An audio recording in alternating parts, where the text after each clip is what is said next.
그럼 당장 나가세요! 벽에 부딪힌 그 말이 제게 되돌아왔어요. 며느리의 목소리였죠. 날카롭고 차가우면서도 되돌릴 수 없는 목소리였습니다. 추석 명절이었어요. 그날 다음 달 있을 손주 돌잔치 비용 얘기가 나왔습니다. 곧이어 들린 건 제 아들의 목소리였어요. 그래, 엄마. 그냥 가세요. 오늘은 좀 지금은 안 되겠어요. 순간 귓속이 먹먹해졌어요. 아들의 입술이 움직이는 게 보였지만 소리는 제대로 들리지 않았습니다. 마치 두꺼운 유리병 너머에서 누군가 말하는 것 같았죠. 나보고 나가라고? 목소리가 떨렸어요. 아주 조금, 그러나 분명하게. 며느리는 눈을 내리깔지도 않았어요. 그냥 저를 똑바로 쳐다봤죠.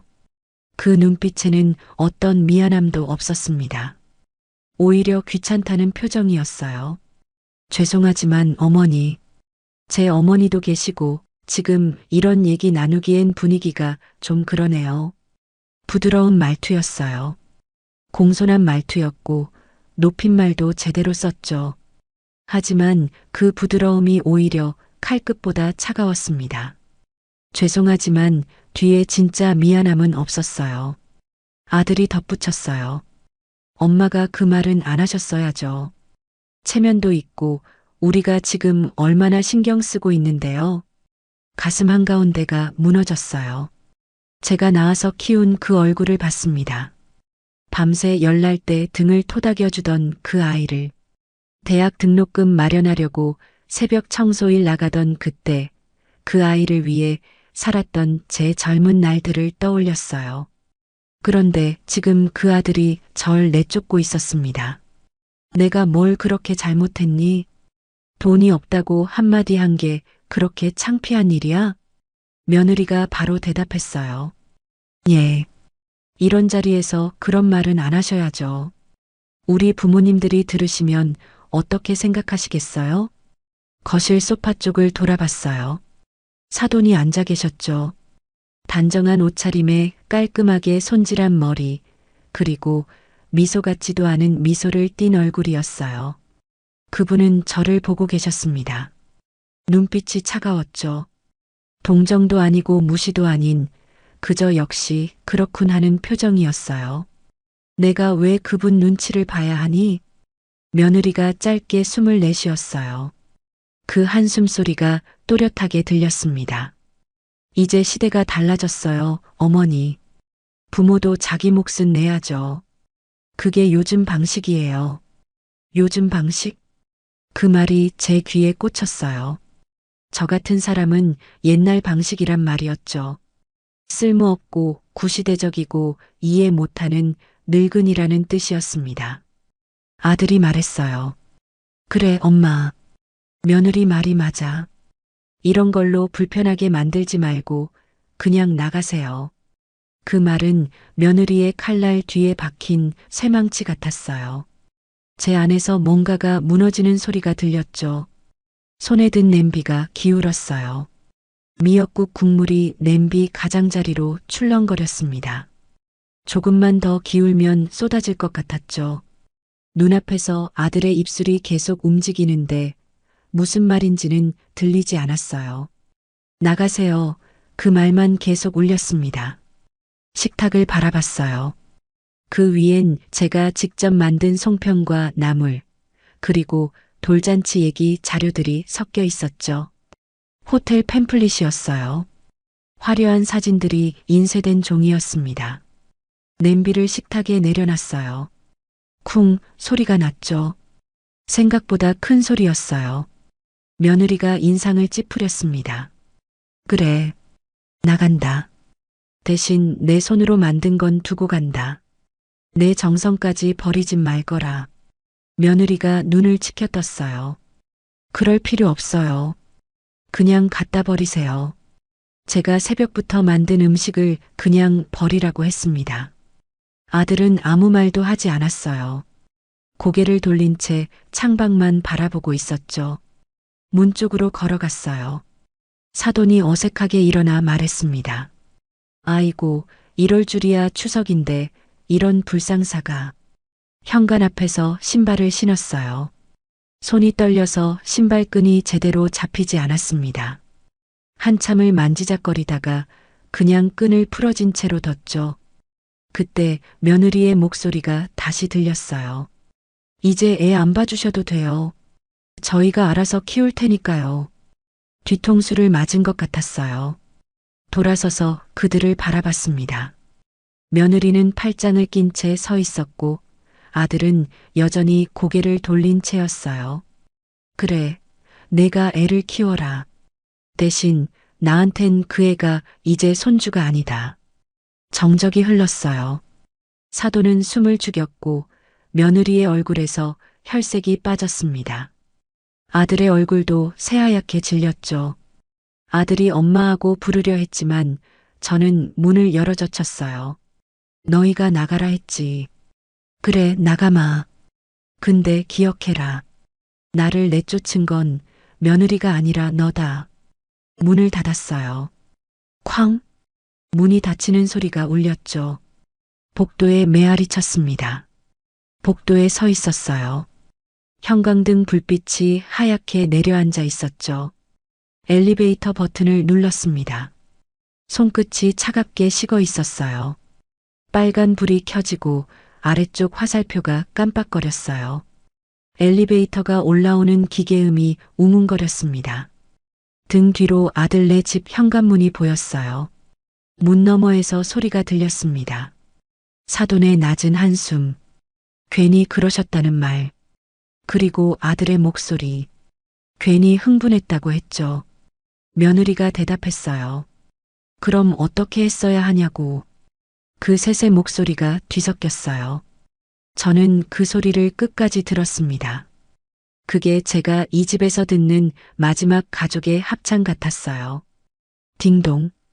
엘리베이터 문이 열렸습니다. 안으로 들어갔어요. 거울에 제 얼굴이 비쳤습니다. 참담했죠. 얼굴이 창백하고 입술은 바짝 말라 있었어요. 이상하게도 눈물이 나오지 않았어요. 대신 속이 뜨겁게 타올랐습니다. 가슴 한가운데가 불덩이처럼 뜨거웠어요.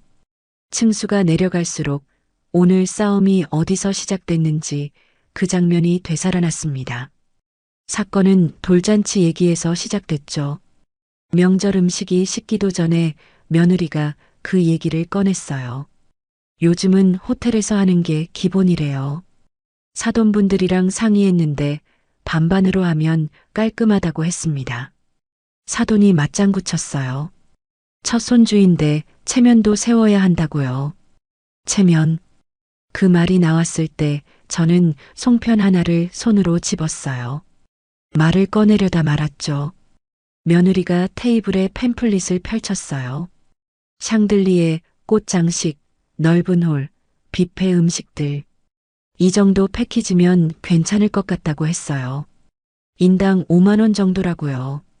5만 원. 100명이 오면 500만 원. 150명이면 750만 원. 계산이 금방 났습니다. 그걸 반반 낸다는 게 제가 절반을 낸다는 뜻이었어요. 저는 입술을 적셨어요. 나는 요즘 일도 못하고 손주 키우느라 여유가 없다고 조심스레 말했습니다. 사돈이 쓴웃음을 지었어요. 그럼 형편 되시는 대로 하시라고 했죠. 형편 되시는 대로. 그 말투가 저를 아래로 눌렀어요. 오늘 제가 이 자리에서 들은 첫 모욕이었습니다. 며느리가 저를 똑바로 바라봤어요. 근데 어머니 그렇게 말씀하시면 사돈분들 앞에서 저희가 너무 민망하다고 했죠. 돈 없다는 소리 제발 하지 말라는 뜻이 들어 있었습니다. 이 집이 누구 집인데 제가 돈 얘기를 함부로 못한단 말입니까? 결혼하던 해로 돌아가야 해요. 그때 아들과 며느리가 전화를 걸어왔었죠. 전세가 모자란다고요. 사돈 쪽은 여유가 없대요. 저는 통장을 꺼냈어요.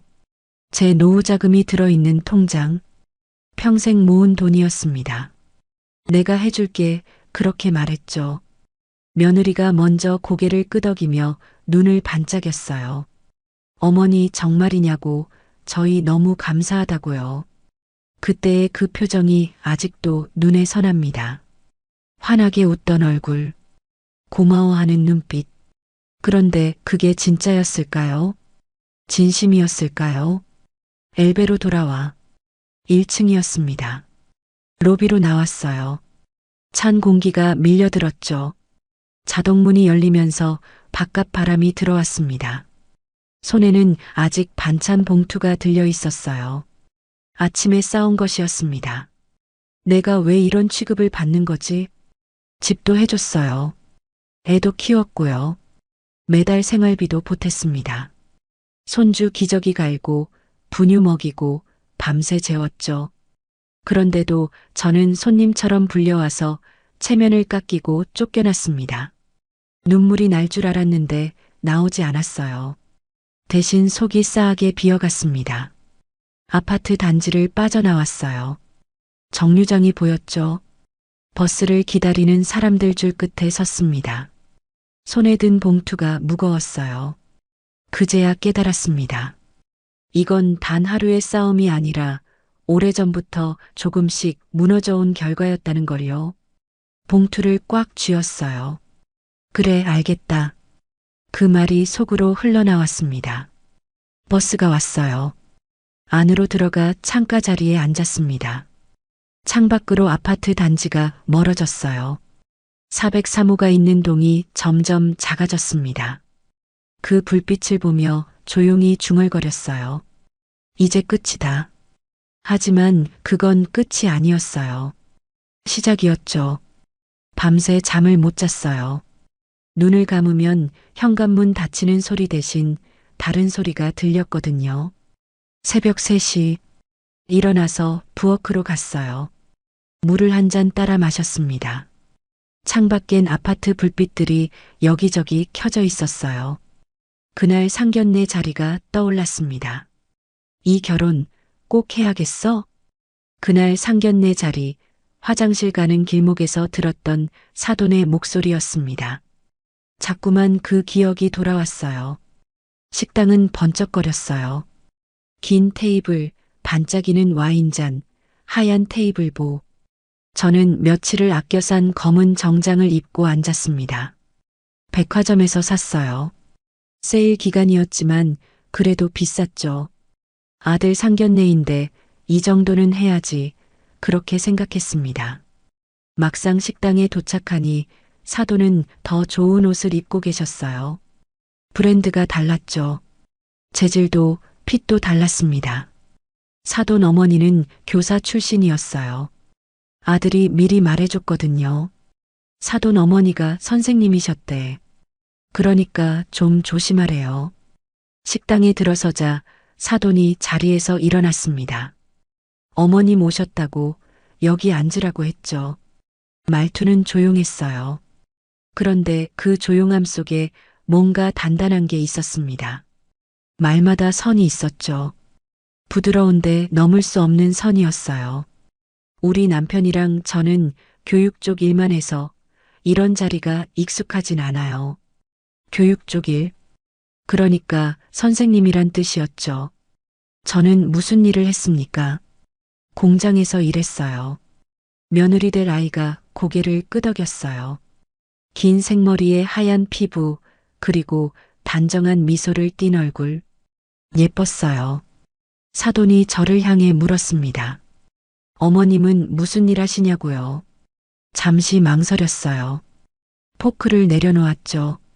저는 공장 다녔다고, 봉제일 좀 오래 했다고 말했습니다. 짧은 정적이 흘렀어요.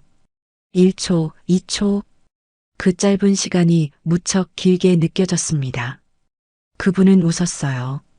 손재주가 좋으시겠다고 했죠. 예의 바른 말이었습니다. 칭찬처럼 들렸죠.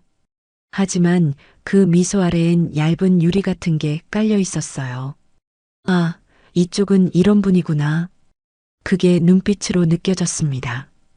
그분의 눈이 저를 훑었어요. 정장부터 시작해서 머리 스타일, 핸드백, 그리고 손까지. 제 손은 거칠었어요. 오랜 세월 바늘을 쥐고 일한 손이었죠. 손톱도 짧았고 손등엔 주름이 많았습니다. 손을 무릎 위로 내렸어요. 식사가 이어졌습니다. 스테이크, 샐러드, 수프. 저는 포크와 나이프를 들었는데 어색했어요. 스테이크를 자르는데 소리가 났습니다. 사돈은 소리 없이 자르고 계셨어요. 며느리 될 아이도 조용히 먹고 있었고요. 자리를 마치고 화장실에 갔습니다. 손을 씻었죠. 거울을 봤어요. 얼굴이 피곤해 보였습니다. 그때였어요. 문틈으로 사돈의 목소리가 들려왔습니다. 이 결혼 꼭 해야겠어? 심장이 쿵 내려앉았어요. 수도꼭지를 잠갔습니다. 귀를 기울였죠. 그래도 엄마, 저 사람은 진심이에요. 며느리가 될 아이의 목소리였어요. 집안이 좀 그렇긴 해도요. 집안이 좀 그렇긴 해도. 그 말이 귓속으로 박혔습니다. 아들이 대답했어요. 저희 집안이 이렇게 좋진 않지만 최선을 다하겠습니다. 그게 겸손한 말이 아니었어요.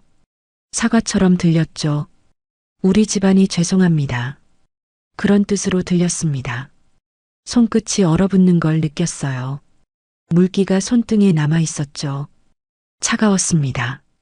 화장실 문을 열고 나왔어요. 복도는 조용했죠.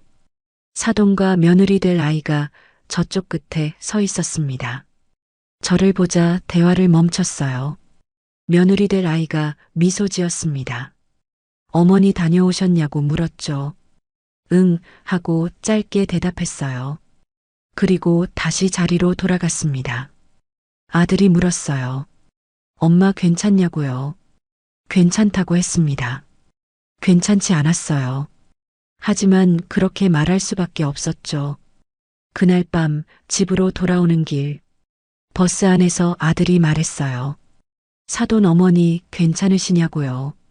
좋으신 분 같다고 대답했습니다. 좋은 분? 그게 진심이었을까요? 다만 분명한 건 그분이 우리를 아래로 본다는 것이었죠. 아들은 안도한 표정을 지었어요. 다행이라고 나 좀 떨렸다고 했습니다. 잘 보여야 할 것 같아서래요. 잘 보여야 한다. 우리가 부족하니까 잘 보여야 한다는 뜻이었습니다. 집 문을 열고 들어갔어요. 좁은 거실이 환해졌습니다. 낡은 소파, 오래된 TV, 그리고 벽지가 조금 떨어진 벽이 보였죠. 소파에 앉아 정장을 벗었습니다. 손에 든 옷감이 부드러웠어요. 비싼 옷이었죠. 그런데 그 옷이 지금 쓸모없어 보였습니다. 옷을 벗어도 저는 여전히 공장에서 일하던 그 사람이었으니까요. 불을 끄고 침대에 누웠어요. 사돈의 말이 다시 떠올랐습니다. 이 결혼 꼭 해야겠어? 그 목소리가 벽지 사이로 스며드는 것 같았어요. 그 후로 저는 늘 조심했습니다. 사돈 앞에선 말수를 줄였고 며느리 앞에선 허리를 더 숙였어요. 결혼식 날도 그랬습니다. 저는 구석에 서 있었어요. 사돈 쪽 하객이 더 많았어요. 교사 동료들, 학부모들, 친척들이었죠. 우리 쪽은 적었어요. 친척도 몇 없었고 친구도 몇 없었습니다. 줄에 선생님이 말했어요. 두 집안이 하나 되는 날이라고요. 하나. 그 말이 허공에 떴습니다. 하지만 저는 알았죠. 우리는 하나가 아니었어요. 사돈 쪽은 위였고 우리는 아래였습니다. 신혼집을 마련할 때도 그랬어요. 전세금이 모자랐습니다. 아들이 전화를 걸었죠. 사돈 쪽은 여유가 없대요. 여유가 없다. 교사 부부인데 여유가 없을까요? 아니면 내고 싶지 않은 걸까요? 내가 해줄게. 통장을 꺼냈습니다. 평생 모은 돈이었어요. 아들을 키우며 한 푼, 두 푼 모은 돈. 언젠가 제가 아플 때 병원비로 쓰려고 모은 돈이었습니다. 은행에 갔어요. 창구 직원이 물었죠. 전액 인출하시냐고요. 네, 아들 결혼 자금이라고 했습니다. 돈을 찾아서 아들에게 건넸어요. 아들은 잠시 망설였습니다. 엄마 괜찮냐고 이거 엄마 노후 자금 아니냐고요. 괜찮다고 했어요. 너 결혼하는데 뭐가 아깝겠냐고요. 며느리가 옆에서 눈을 반짝였습니다. 어머니 정말이냐고, 저희 너무 감사하다고요. 그때의 그 표정이 아직도 눈에 선합니다. 환하게 웃던 얼굴, 고마워하는 눈빛. 그런데 그게 진짜였을까요? 진심이었을까요? 그렇게 저는 모든 걸 해줬어요. 집도, 돈도, 제 시간도요. 손주가 태어난 후로는 매일 그 집에 갔습니다. 기저귀 갈고, 분유 먹이고, 밤새 재웠죠. 며느리는 직장을 다녔어요. 아들도 바빴고요. 그래서 제가 손주를 키웠습니다. 그런데 오늘 그 집에서 그 아이들이 저를 내쫓았어요. 돈 얘기 한 번 했다고요. 그리고 오늘 저는 깨달았습니다. 그날 이미 시작된 거였다는 걸요. 그들이 저를 무시하기 시작한 건 어제부터가 아니었어요. 처음부터였습니다. 상견례 날부터였어요. 한 달이 흘렀어요. 그 사이 아무 연락도 없었죠. 아들도 며느리도요. 처음 며칠은 휴대폰을 자주 확인했습니다. 혹시 전화가 왔나, 혹시 문자가 왔나 싶어서였죠. 하지만 아무것도 없었어요. 일주일이 지났어요. 2주일이 지났고요. 그리고 한 달이 되었습니다. 처음엔 오히려 편했어요. 아침마다 눈 뜨면 이제 급하게 밥 차릴 일도, 젖은 기저귀 버릴 일도 없었죠. 주방엔 고요가 깔렸습니다. 싱크대 위엔 아무것도 놓여있지 않았어요. 커피를 천천히 마셨습니다. 신문을 읽었고요. TV를 켰죠. 아침 드라마가 나오고 있었어요. 며느리와 시어머니가 싸우는 장면이었습니다. 채널을 돌렸어요. 뉴스가 나왔습니다. 정치 얘기, 경제 얘기, 날씨 예보. 그걸 보다가 또 채널을 돌렸어요. TV를 껐습니다. 거실이 조용해졌죠. 시계 소리만 째각째각 들렸습니다. 소파에 앉아 창밖을 봤어요. 사람들이 지나다니고 있었습니다. 유모차를 끄는 엄마, 강아지를 산책시키는 노인, 학교 가는 아이들. 그들은 각자의 하루를 살고 있었어요. 저만 멈춰 있는 것 같았습니다. 그래, 이 정도 참으면 됐지 뭐. 스스로에게 말했어요. 며느리도 아들도 그럴 사정이 있겠죠. 바쁘겠죠. 그동안 제가 속 좁게 굴었을 수도 있어요. 일주일쯤 지났을 때 마트에 갔습니다. 계산대에서 앞에 젊은 여자가 유모차를 끌고 있었어요. 아기가 자고 있었죠. 빨간 모자를 쓰고 있었습니다. 손주가 떠올랐어요. 손주도 저런 모자를 쓰면 예쁠 것 같았죠. 아들 집에 한번 들러봐야겠다 생각하고 갔습니다. 문틈으로 불빛이 새어나오고 있었습니다. 안에서 소리가 들렸어요. 아기 울음소리였습니다. 며느리가 달래는 소리도 들렸어요. 괜찮아, 괜찮아. 걸음을 멈췄어요. 문 앞에 섰죠. 손이 올라갔습니다. 초인종을 누르려다 말았어요. 아니야. 지금은 안 돼. 손을 내리고 제 집으로 돌아갔습니다. 2주일쯤 지났을 때 달력을 넘겼어요. 다음 달 날짜가 나왔습니다. 동그라미가 쳐져 있었죠. 손주 돌잔치 날이었어요. 가슴이 조금 따뜻해졌어요. 그래도 그날은 날 부르겠지 생각했습니다. 며칠 전부터 조용히 준비를 했어요. 시장에 가서 아동복 가게에 들어갔습니다. 작은 조끼가 걸려 있었죠. 파란색이었어요. 주인에게 물었어요. 이거 얼마냐고요? 3만 원이래요. 비쌌어요. 하지만 샀습니다. 조끼를 들고 집으로 왔어요. 포장을 했죠. 포장지도 골랐습니다. 리본도 달았어요. 삐뚤어졌어요. 다시 풀어서 맸죠. 그래도 조금 삐뚤었습니다. 뭐, 괜찮겠지. 포장을 마치고 식탁 위에 놓았어요. 조끼를 바라봤습니다. 리본이 예뻤어요. 그래, 이 정도면 됐지. 그리고 오늘 밤이었어요. 아들한테 전화가 왔습니다. 화면에 이름이 떴어요.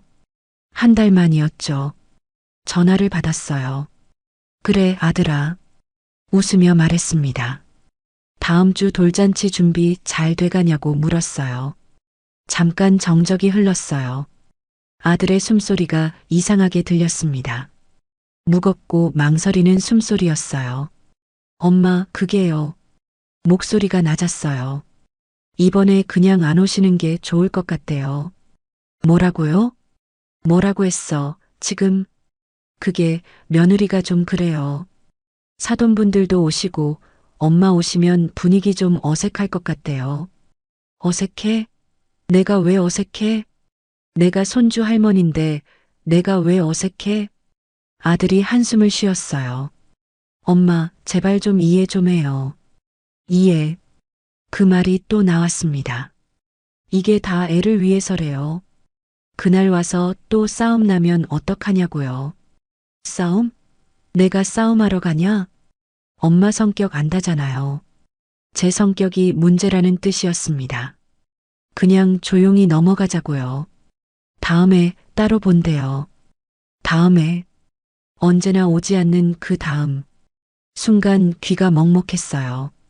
아들의 목소리가 멀어졌습니다. 엄마, 엄마, 듣고 있어요? 들었어요.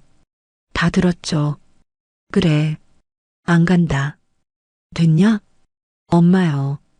전화를 끊었습니다. 뚝. 통화 종료 소리가 났어요. 거실은 너무 조용했어요. 시계 소리만 째각째각. 식탁 위엔 제가 포장해둔 작은 조끼가 있었습니다. 리본이 한쪽으로 빗둘게 매달려 있었죠. 한참 바라봤어요. 파란색 포장지, 하얀색 리본, 정성껏 포장했습니다. 그런데 이제 쓸모 없어졌어요. 손이 움직였습니다. 조끼를 집었죠. 무거웠어요. 작은 옷인데 이상하게 무거웠습니다. 돌잔치 날 아침, 눈을 떴습니다. 햇살이 커튼 사이로 들어오고 있었어요. 일어나 세수를 했습니다. 거울을 봤죠. 얼굴이 부어 있었어요. 찬물로 얼굴을 두드렸습니다. 옷장을 열었어요. 며칠을 고민하다 골라둔 옷이 걸려 있었죠. 짙은 남색 원피스였습니다. 괜찮아. 오늘은 웃자. 거울 앞에 섰어요. 손주 첫돌이잖아. 화장을 했습니다. 파운데이션을 바르고 립스틱도 발랐어요. 식탁으로 갔어요. 조끼가 놓여 있었죠. 어젯밤 물에 적셨다가 말린 것이었습니다. 다시 포장했어요. 새 포장지를 꺼냈죠. 이번엔 반듯하게 맸습니다. 처음 돌 축하해. 할머니가 그 한 줄만 썼어요. 가방을 챙기고 신발을 신었습니다. 문을 나섰어요. 기차를 타고 호텔로 향했습니다. 버스를 갈아타고 호텔 앞에 도착했죠. 큰 건물이었습니다. 유리로 된 외벽이 햇빛을 반사하고 있었어요. 입구에는 풍선 아치가 달려 있었죠. 하얀 꽃 장식 아래에 이름이 붙어 있었습니다. 하윤 첫 번째 생일. 그 이름을 보는 순간 가슴이 저렸어요. 손주 이름, 하윤이. 예쁜 이름이었습니다. 괜찮아. 오늘은 그냥 축하만 하자. 로비로 들어갔어요. 안내 데스크 직원이 물었습니다. 어디 오셨냐고요? 하윤이 돌잔치요. 아, 네. 3층 크리스탈홀이에요. 안으로 들어갔습니다. 사람들이 북적거렸어요. 사돈댁 식구들, 회사 동료들, 친구들 모두 고운 옷을 입고 사진을 찍고 있었습니다. 한쪽엔 포토존이 있었어요. 풍선과 꽃으로 장식된 배경, 뷔페 테이블이 길게 놓여 있었습니다. 음식이 가득했어요. 며느리가 아이를 안고 있었습니다. 아이는 한복을 입고 있었어요. 분홍색 저고리에 노란색 치마. 머리를 예쁘게 묶고 얼굴엔 웃음이 가득했습니다. 사진 찍는 사람들이 줄을 서 있었죠. 하윤아, 이쪽 봐. 플래시가 터졌어요. 며느리는 계속 웃고 있었습니다. 그때 며느리 눈이 저를 봤어요. 표정이 잠깐 굳었죠. 미소가 사라졌습니다. 그녀가 아들 쪽으로 몸을 돌리며 뭔가를 말했어요. 입모양이 보였습니다. 엄마 왔어. 아들의 얼굴이 하얗게 질렸어요. 그가 제 쪽으로 걸어왔습니다. 빠른 걸음이었죠.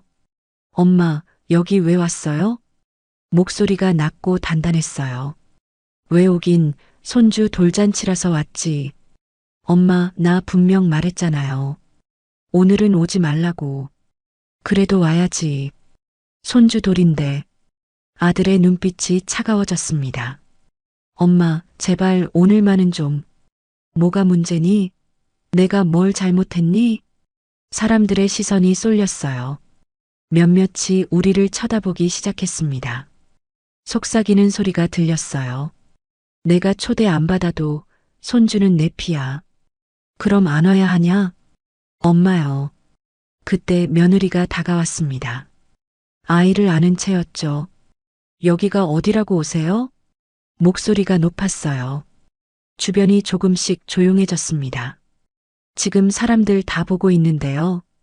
진짜 왜 이러세요, 어머니? 식장 안이 완전히 조용해졌어요. 음악만 흐르고 있었습니다. 아이가 울기 시작했어요.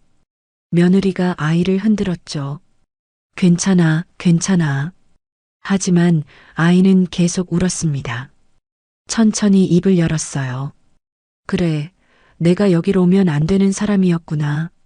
아들이 고개를 돌렸어요. 며느리는 팔짱을 끼고 섰습니다. 사돈이 자리에서 일어났어요. 서둘러 다가왔죠. 아이고, 이게 무슨. 손주돌인데 이런 일이. 괜찮아요. 웃음을 지었습니다. 축하해요. 이제 진짜로 내 얼굴 볼 일 없을 거예요.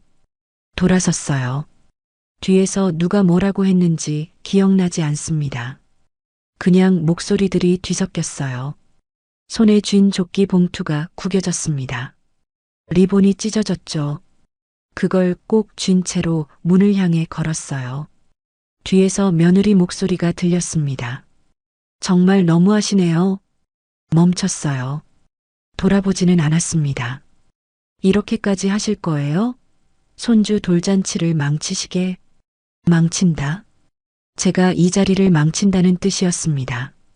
다시 걸었어요. 문 밖으로 나왔습니다. 엘리베이터로 갔습니다. 버튼을 눌렀죠. 안으로 들어갔어요. 거울에 제 모습이 비쳤습니다. 화장이 번졌어요. 립스틱이 지워져 있었죠. 눈가가 검게 번졌습니다. 밖으로 나왔습니다. 바람이 차가웠죠. 하늘은 맑았어요. 구름 한 점 없었습니다. 손에 든 봉투를 봤어요. 쓰레기통이 보였습니다. 호텔 입구 옆에 있었죠. 걸어갔어요. 봉투를 쓰레기통에 넣었습니다. 그걸 보다가 다시 손을 뻗었어요. 꺼냈죠. 조끼가 젖어 있었습니다. 끈적했어요. 꾹 눌러 쥐었어요. 이건 내 정성이야. 버릴 수 없어. 가방에 넣었습니다. 정류장까지 걸었어요. 버스를 기다렸습니다. 한 여자가 저를 봤어요. 괜찮으시냐고 물었죠. 네, 대답했습니다. 화장이 좀요. 그녀가 손가락으로 자기 눈 밑을 가리켰어요. 휴지를 꺼내서 닦았습니다. 감사합니다. 버스가 왔어요. 자리에 앉았습니다. 창밖을 봤어요. 호텔이 멀어졌죠. 그 안에서 돌잔치가 계속되고 있을 겁니다. 저 없이도 모든 게 계속될 거예요. 조용히 중얼거렸어요. 그래, 이제 끝이다. 차가운 확신 하나가 가슴 한가운데 자리를 잡았습니다. 집에 돌아온 그날 밤, 시계를 봤어요. 저녁 8시였습니다. 휴대폰을 들었습니다. 번호를 찾았죠. 예전에 저장해둔 부동산 번호였어요. 전화를 걸었습니다. 신호음이 울렸죠. 여보세요? 아파트요. 매물로 내놓을게요. 그 말을 하고 나니 손끝이 이상하게 따뜻했어요. 네, 알겠습니다. 내일 한번 뵙고 얘기하시죠. 아니요. 전화로 진행할게요. 그러시면 매도 희망가는요? 숫자를 말했어요. 시세보다 조금 낮았죠. 빨리 팔고 싶었거든요. 알겠습니다. 내일부터 매물 올리겠습니다. 전화를 끊었어요. 손이 떨리지 않았습니다. 가슴도 두근거리지 않았고요. 오히려 고요했어요. 다음 날 오후부터 전화가 오기 시작했습니다. 여보세요. 아파트 매물 보고 전화드렸는데요. 낯선 목소리들이 연달아 이어졌죠. 실거주자분께는 통보하셨나요? 상의 안 해도 돼요. 제 명의니까요. 전화가 끊어졌어요. 또 다른 전화가 왔습니다. 이틀 뒤 아들의 전화가 왔어요. 엄마, 지금 뭐 하는 거예요? 목소리가 떨리고 있었죠. 응? 왜? 부동산에서 전화가 미친 듯이 와요. 집 내놓으셨대요. 응, 내놨지. 지금 거기 우리가 살고 있다고요. 알지. 그럼 어떡하라고요? 우리 어디 가라고요? 나도 어디 가라는 소리 들었잖아. 엄마, 제발 장난치지 마요. 나도 장난 아니야. 그럼 뭐, 진짜 팔겠다는 거예요? 그래. 내 집이잖아. 침묵이 흘렀어요. 엄마, 정신 차려요. 이러면 안 돼요. 난 정신 멀쩡해. 그럼 왜 이래요? 우리한테 왜 이래요? 너희가 먼저 그랬잖아. 뭐려? 날 내쫓았잖아.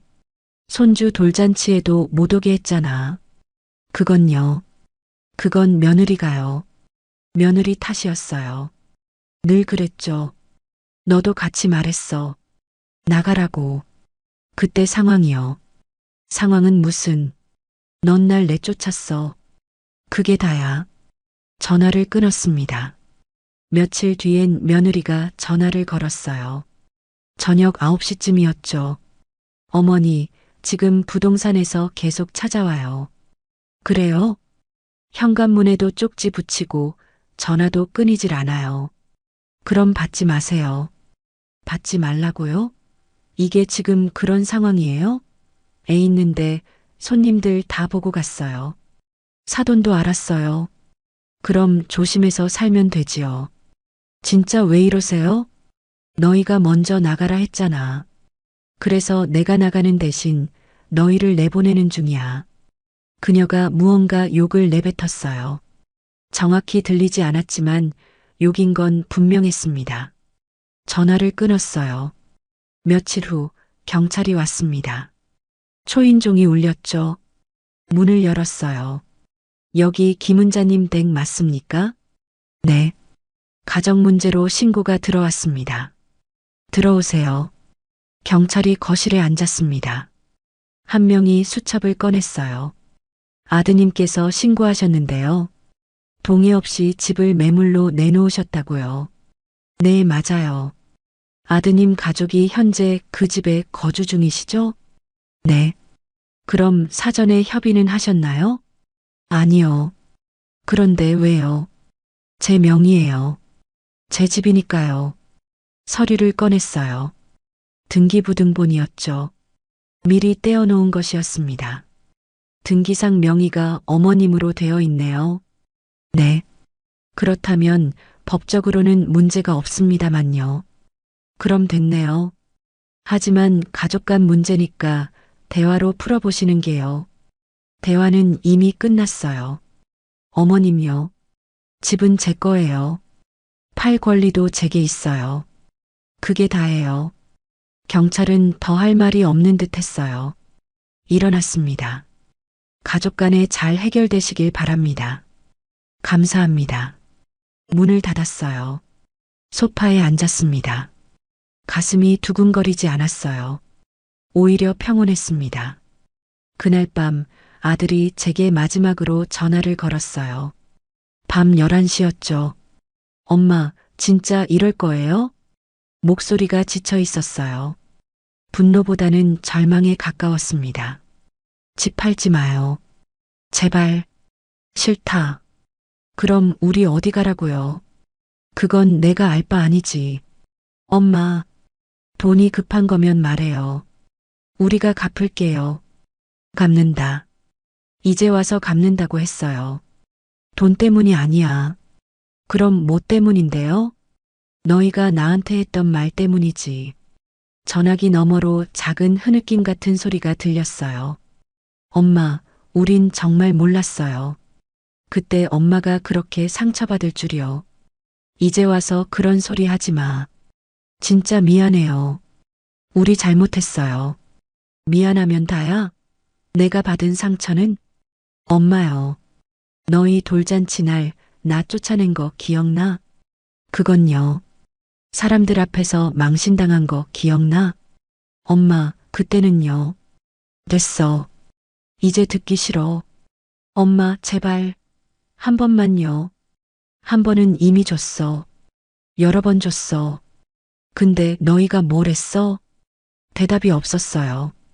이제 내 차례야. 내가 너희한테 받은 거 돌려주는 거야. 전화를 끊었습니다. 뚝. 다음 날 부동산에서 전화가 왔어요. 어머님, 매수자 나왔습니다. 진행하세요. 네, 계약금은 다음 주에 입금됩니다. 계약금이 들어왔습니다. 중도금도 들어왔죠. 달력에 동그라미를 쳤어요. 2달 후, 그날이 잔금일이었습니다. 그 집 사람들은 버텼어요. 집이 팔린 뒤에도 나가지 않았습니다. 새 주인이 찾아왔어요. 인터폰을 눌렀을 겁니다. 하지만 문을 잠그고 있었죠. 이웃 아주머니에게 전화가 왔어요. 은자 씨, 요즘 아들네 집 어떻게 됐어? 글쎄요. 잘 모르겠어요. 새 주인이 왔던데 문도 안 열어준대. 그래요? 며칠 뒤 이웃집 아주머니에게 전화를 걸었습니다. 같은 층에서 오래 알고 지내던 분이었죠. 혹시 저 집 사람들 요즘 주말에 나가나 봐요? 응, 토요일마다 애 데리고 친정 가더라. 그래요? 그럼 이번 주 토요일에 나가면 저한테 전화 한번 해주세요. 알겠어요. 그 아주머니는 아무 말도 묻지 않았어요. 무슨 일인지 눈치챘을 겁니다. 토요일 오후, 이웃 아주머니에게서 전화가 왔죠. 지금 다 나갔어. 유모차도 없어. 고맙습니다. 이사업체를 급히 불렀어요. 큰 차량을 요청했죠. 짐이 많습니다. 큰 걸로 보내주세요. 마스터키 카드를 가지고 있어 들어갔습니다. 찰칵. 문이 열렸습니다. 거실이 보였어요. 소파, TV, 테이블. 제가 사준 가구들이었습니다. 주방으로 갔어요. 식탁 위엔 그릇이 놓여 있었죠. 저녁 먹고 설거지 안 한 것들이었어요. 냉장고를 열었습니다. 반찬이 가득했죠. 제가 해준 반찬은 없었어요. 방으로 갔습니다. 아이 방. 작은 침대가 있었어요. 인형들이 놓여 있었죠. 서랍을 열었어요. 아이 옷들 하나하나 꺼냈습니다. 박스에 담았죠. 모두 담았어요. 이거 다 보내시는 거예요? 네. 주소가 여기 적힌 대로요? 네, 친정 쪽으로요. 집안은 금방 비었죠. 거실로 돌아왔습니다. 햇빛이 방 안으로 길게 들어왔죠. 먼지가 날렸어요. 그 빛이 이상하게 깨끗했어요. 텅 빈 집이었습니다. 한참을 서 있었어요. 이 집에서의 기억들이 떠올랐죠. 마지막으로 집안을 봤습니다. 더 이상 우리 집이 아니었어요. 저녁 무렵 아들이 전화를 걸었습니다. 목소리가 뒤집혀 있었어요. 엄마, 지금 뭐 한 거예요? 응? 짐이 다 사라졌어요. 집이 텅 비었어요. 그래. 정리했어. 정리? 이게 정리예요? 응. 친정에 도착했대요. 짐이 전부 거기로 갔대요. 그래. 거기 보냈어. 집은 이제 비워야지. 미쳤어요. 아니, 정리했어. 말투가 차분했어요. 엄마, 경찰 부를 거예요. 불러. 뭐요? 불러. 이번엔 경찰이 뭐라 할까? 진짜 사람이에요, 엄마. 사람. 그 말이 웃겼습니다. 그래. 너한텐 사람이 아니겠지. 근데 난 내 집 정리한 거야. 집이 내 거면 다예요? 우리 삶은? 우리 살림은? 너희 삶은 너희가 챙겨. 내 건 내가 챙기고. 엄마, 이제 그만해라. 전화를 끊었습니다. 그날 밤 사돈댁에서 연락이 왔어요. 며느리 어머니였죠. 짐이 왔는데 이게 어떻게 된 거예요? 아, 네. 집을 비워야 해서요. 집을 비운다고 우리 집으로 보내요? 딸이 친정에서 살아야 할 것 같아서요. 지금 장난하시는 거예요? 아니요. 진심이에요. 당장 이 짐 치워가세요. 안 돼요. 뭐라고요? 이제 아들네가 그쪽에서 살아야죠. 좋은 집이니까 걱정 마세요. 지금 뭐라고 하신 거예요? 목소리가 떨렸어요. 분노였죠. 딸 잘 보살펴 주세요. 제가 못한 걸 해주시면 될 것 같아요. 이 사람이 지금 전화를 끊었습니다. 다시 걸려왔죠. 받지 않았어요. 휴대폰을 꺼버렸습니다. 창밖을 봤어요. 불이 꺼져 있었죠. 하지만 제겐 그 불 꺼진 창문이 이상할 만큼 평화로워 보였습니다. 달이 떠올랐어요. 보름달이었죠. 화냈습니다. 조용히 중얼거렸어요. 이제 끝났다. 후회는 없었어요. 죄책감도 없었죠. 오히려 홀가분했습니다. 짐을 쌌어요. 제 짐이었죠. 옷 몇 벌, 책 몇 권, 그리고 통장. 집 팔아서 받은 돈이 들어있는 통장이었습니다. 그 돈이면 충분했어요. 새로 시작하기에 충분했죠. 기차를 타고 남쪽으로 내려왔어요. 창밖으로 풍경이 빠르게 지나갔습니다. 아파트 단지가 사라졌죠. 높은 건물들이 낮아졌어요. 회색 도시가 초록빛으로 바뀌었습니다. 논이 보였어요. 밭도 보였고요. 비닐하우스 사이로 아침 햇살이 길게 누워 있었어요. 그때 처음으로 가슴이 아무데도 묶여있지 않다는 걸 알았습니다. 숨을 쉬었죠. 깊게, 천천히. 지금은 작은 마을에 살아요. 바다가 보이는 마을입니다. 집은 작아요. 방 2개, 부엌 하나, 작은 마당이 있죠. 월세예요. 비싸지 않았습니다. 마당이 있어서 골랐어요. 텃밭을 만들고 싶었거든요.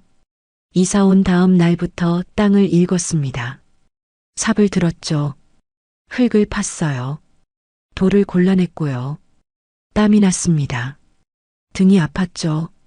하지만 기분이 좋았어요. 흙 냄새가 좋았거든요. 며칠 뒤 씨를 뿌렸습니다. 상추, 고추, 마늘. 작은 모종도 샀어요. 토마토와 깻잎. 물을 줬죠. 매일 아침 물을 줬습니다. 새싹이 났어요. 조그맣고 연두빛 새싹이었죠. 그걸 보며 웃었습니다. 오랜만에 웃었어요. 닭도 키워요. 2마리. 갈색 닭 1마리, 흰색 닭 1마리. 시장에서 샀습니다. 할머니, 이거 키우기 쉬워요. 모이만 주면 돼요. 그래요? 그럼 2마리 주세요. 집으로 데려왔어요. 마당에 작은 우리를 만들었죠. 닭들이 어슬렁거렸습니다. 아침이면 꽃기호 소리가 나요. 그 소리에 눈을 뜹니다. 이웃 할머니들이 있어요. 김치 담그러 오라고 했죠. 서울서 왔다며? 김치는 담글 줄 알아? 네, 할 줄 압니다. 그럼 같이 하자. 내일 우리 집으로 와. 다음 날 갔어요. 할머니 셋이 모여 있었죠. 마당에 커다란 대야가 놓여 있었습니다. 고무장갑을 꼈어요. 양념을 배추에 발랐죠. 할머니들이 수다를 떨었습니다. 요즘 날씨가 왜 이래? 그러니까 겨울인지 봄인지. 한 할머니가 저를 쳐다봤어요. 은자 씨는 손주 있어? 있었죠. 있었다니? 이젠 없어요. 할머니들이 고개를 갸웃했어요. 더 묻지는 않았습니다. 그냥 김치만 담았어요. 일이 끝나고 김치를 나눠줬습니다. 이거 가져가. 고맙습니다. 오후엔 마을 도서관에서 책을 읽어요. 작은 도서관입니다. 방 하나 크기였죠. 창밖으로 바다가 보였어요. 파도 소리가 들렸고요. 소설을 읽었습니다. 예전엔 읽을 시간이 없었거든요. 손주 돌보고 밥하고 빨래하느라 바빴죠. 이젠 시간이 많았어요. 하루에 책 한 권씩 읽었습니다. 사서 선생님이 물었어요. 어머니, 무슨 책 좋아하세요? 글쎄요. 잘 모르겠어요. 그럼 이거 한번 읽어보세요. 책을 건넸어요. 제목은 나를 위한 시간이었죠. 집에서 읽었습니다. 밑줄을 그었어요. 당신의 인생은 당신 것입니다. 그 문장의 밑줄을 2번 그었습니다. 이곳 사람들은 저를 서울서 온 은자 씨라 불러요. 그 말이 참 좋습니다. 누구의 어머니도 누구의 시어머니도 아닌 그냥 저였거든요. 경로당에 갔어요. 할머니들이 화투를 치고 있었죠. 은자 씨, 와서 같이 쳐. 전 잘 못 쳐요. 괜찮아. 천천히 배우면 돼. 앉았습니다. 패를 받았죠. 룰을 몰랐어요. 이게 광이고 이게 띠야. 아, 네. 게임을 했습니다. 졌죠. 할머니들이 웃었어요. 에이, 또 졌네. 저도 웃었습니다. 지는 게 억울하지 않았어요. 밤이면 바람이 논길을 타고 들어와요. 창문을 열어둡니다. 커튼을 젖히고요. 바람을 맞아요. 별이 많이 보여요. 서울에선 별을 본 적이 없었습니다. 하늘이 늘 흐렸죠. 여긴 달라요. 별이 쏟아질 것 같습니다. 북두칠성도 보이고요. 이젠 됐다. 그 생각이 저절로 들 때가 있어요. 후회는 없습니다. 미련도 없고요. 어느 날 오후였어요. 마당에서 텃밭에 물을 주고 있었습니다. 멀리서 차 소리가 들렸어요. 이 마을에 차가 자주 오진 않았거든요. 차가 제 집 앞에 멈췄습니다. 문이 열렸어요. 아들이 내렸습니다. 심장이 쿵 내려앉았어요. 호스를 든 손이 굳었습니다. 아들 뒤로 며느리가 내렸어요. 그리고 유모차가 있었습니다. 아들이 대문 앞에 섰어요. 엄마. 목소리가 떨리고 있었습니다. 왜 왔니? 차갑게 말했어요. 엄마, 할 말이 있어서요. 할 말 없어. 돌아가. 엄마, 제발이요. 며느리가 앞으로 나왔습니다. 얼굴이 많이 수척해져 있었어요. 어머니. 목소리가 작았습니다. 어머니, 저희가 정말 잘못했어요. 저는 호스를 내려놓았습니다. 수도꼭지를 잠갔죠. 마당으로 나왔어요. 대문 앞에 섰습니다. 그들과 마주 섰어요. 잘못했다는 거 이제 알았어? 네, 어머니. 정말 몰랐어요. 어머니가 얼마나 힘드셨는지. 이제 와서 그런 소리 하지 마. 며느리가 무릎을 꿇었습니다. 땅바닥에 무릎을 꿇었어요. 어머니, 제발이요. 용서해 주세요. 눈물이 흘러내리고 있었습니다. 아들도 무릎을 꿇었어요. 엄마, 우리 정말 잘못했어요. 다시 한 번만 기회를 주세요. 가슴이 무너지는 것 같았어요. 하지만 저는 고개를 저었습니다. 늦었어. 엄마요. 너희가 날 내쫓을 때는 생각 안 했지? 손주 돌잔치에서 쫓아낼 때는 생각 안 했지? 엄마, 그때는요. 그때는 뭐. 그때도 엄만데, 지금도 엄만데. 왜 그땐 안 되고 지금은 돼? 대답이 없었습니다. 며느리가 말했어요. 어머니, 저희 지금 정말 힘들어요. 원룸에서 셋이 살고 있어요. 애가 크는데 공간도 없고요. 그래서 도와주세요. 다시 시작하고 싶어요. 도와달라고? 웃음이 나왔습니다. 내가 너희한테 도움받은 게 뭐가 있니? 집도 내가 해줬고, 돈도 내가 댔고, 애도 내가 키웠는데. 어머니여, 너희는 나한테 뭘 해줬어? 무시하고 망신 주고 쫓아낸 것밖에 없잖아. 며느리가 얼굴을 땅에 대고 울었습니다. 정말 죄송해요. 제가 정말 잘못했어요. 그때 제가 어리석었어요. 아들이 말했어요. 엄마, 하윤이라도 봐줘요. 애는 아무 잘못 없잖아요. 그 말에 유모차를 봤습니다. 아이가 자고 있었어요. 한복이 아닌 평범한 옷을 입고 있었죠. 얼굴이 예뻤습니다. 아들 어릴 때 모습이었어요. 가슴이 미어졌어요. 눈시울이 뜨거워졌습니다. 하지만 고개를 돌렸어요. 애도 이젠 내 손주 아니야. 엄마, 너희가 그랬잖아. 애 안 봐줘도 된다고. 그래서 나도 이제 안 봐. 엄마, 그건 그때 화나서 한 말이고요. 나도 화나서 하는 말이야. 며느리가 소리쳤습니다. 어머니, 그럼 어떻게 해야 돼요? 뭘 어떻게 해야 용서해 주시는데요? 저는 차갑게 말했습니다. 용서는 없어. 네. 너희한테 용서 같은 건 없어. 이미 끝났어. 어머니여. 돌아가. 여기 다시 오지 마. 돌아섰습니다. 마당으로 들어갔어요. 뒤에서 아들이 소리쳤습니다. 엄마, 엄마, 제발. 며느리도 울부짖었어요. 어머니, 어머니.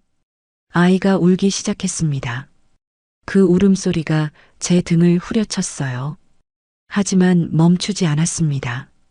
집 안으로 들어갔어요. 문을 닫았습니다. 창문으로 내다봤어요. 그들은 한참을 서 있었습니다. 며느리는 계속 울고 있었고 아들은 대문을 붙잡고 서 있었어요. 1시간쯤 지났을까요? 그들은 차에 올라탔습니다. 차가 출발했어요. 먼지를 일으키며 멀어졌습니다. 저는 소파에 앉았어요. 손이 떨렸습니다. 가슴이 두근거렸어요. 눈물이 났습니다. 참을 수 없었어요. 눈물이 볼을 타고 흘러내렸습니다. 손주 얼굴이 자꾸 떠올랐어요.